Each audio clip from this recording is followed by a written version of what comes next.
There you go. Okay, I see. Right at the top, eh?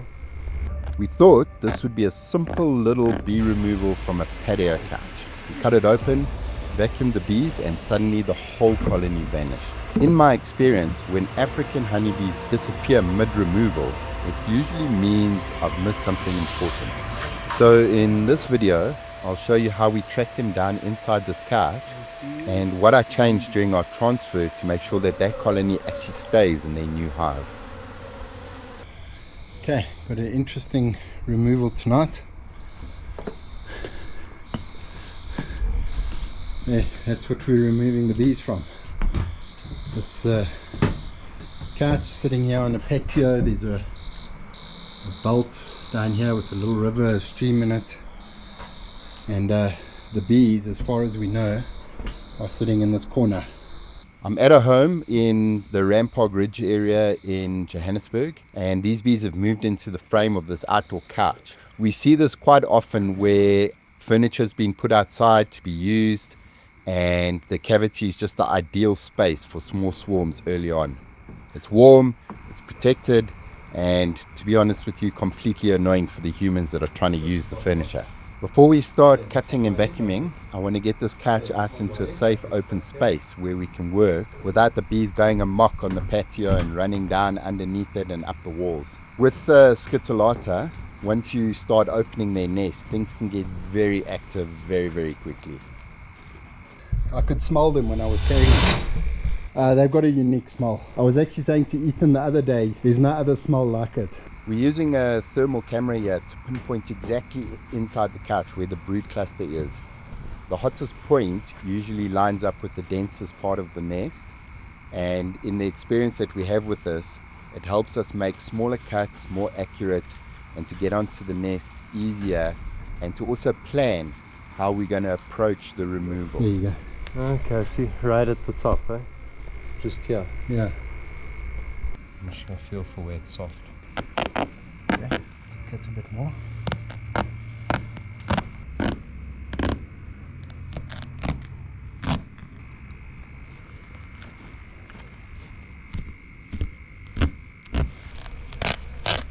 There's your bees. Find them. Yeah. We'll get the vacuum going. Okay.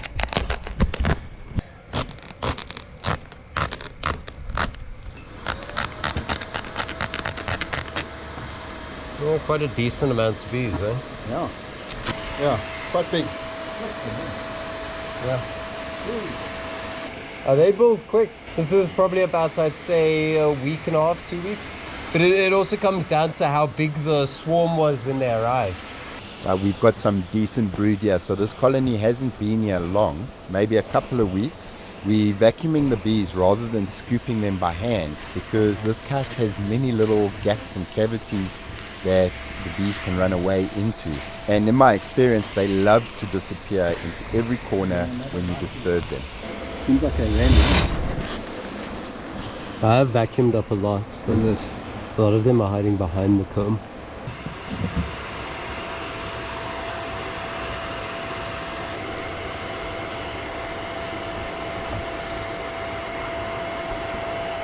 Yeah, you got a couple of eggs on this piece. Nothing crazy. Just a bit of honey. But I think that's pretty much it for usable comb, unless you really want this tiny piece.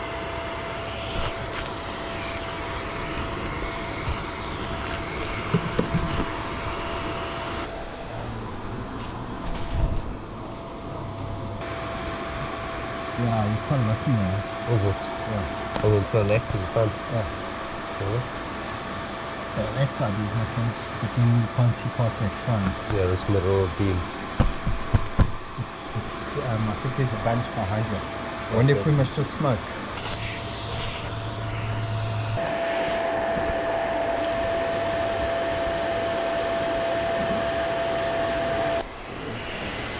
This little crack.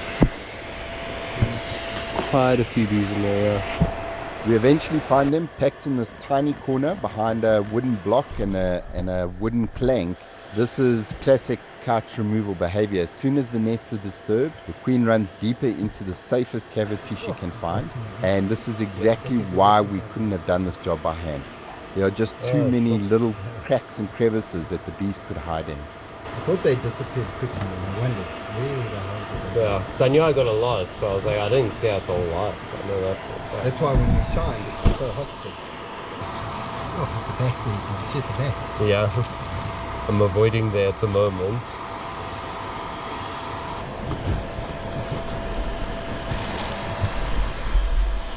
Sure. Okay, I'm glad we found this, otherwise Would that come back? we would have been back here again now. At least it seems they've kind of trapped themselves in this little corner. They can't go anywhere. But really. I reckon the queen had scuttled into this section, eh? Possibly.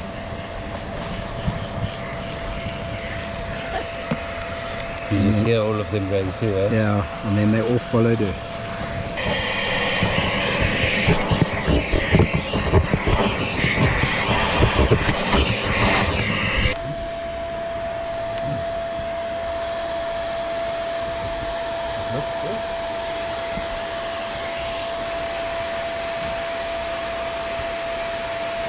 I see one bee.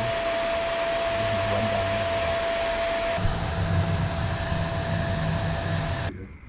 here. Yeah, this piece here was a bit challenging because there's a block of wood at the bottom here that's blocking it off. So we had to open this up because it was like a little cavity on its own.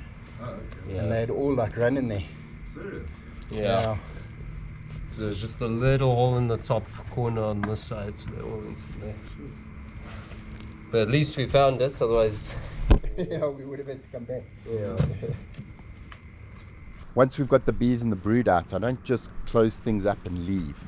Experience has taught me that if you don't change the cavity, another swarm will happily move into this space. So in this case, we're going to take a polyester installation and we're going to stuff it into the frame of this couch so that there's no nice warm void for the bees to call home again. Okay, we'll lift the back over. Be fine now. Sure. So you got to swivel round. Yeah. So you go first, okay? Oh, you want this one? Yeah.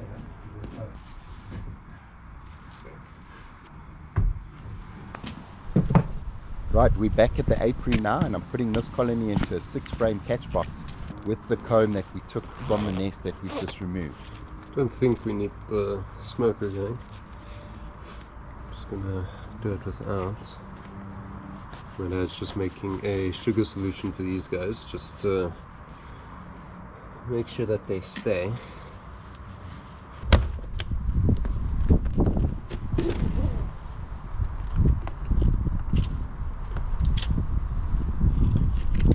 You ready?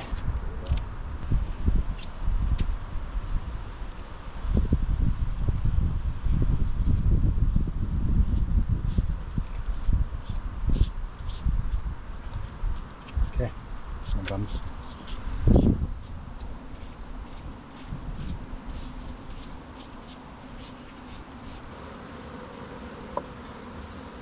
Decent amount of bees. Still think the small box is the right one now, eh? Yeah. I think so.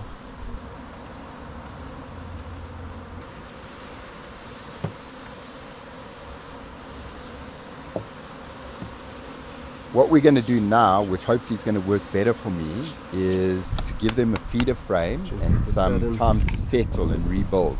Hopefully what this means is we'll have fewer wasted removals where the bees leave us shortly after we've transferred them, and that we get to keep these bees forever. And then also it's going to help us build our apiaries much bigger and stronger. By the time you're watching this, these ladies will be building up in the box, and if they keep doing well, in 18 to 24 months they'll be a beautiful production hive for us. If you've enjoyed this strange little couch removal, you might like seeing how differently bees behave in a roof or a wall or a massive established removal, and I'll leave a link to the playlist here so that you can keep exploring how our African bees choose their homes. Okay, mesh. Awesome. Good.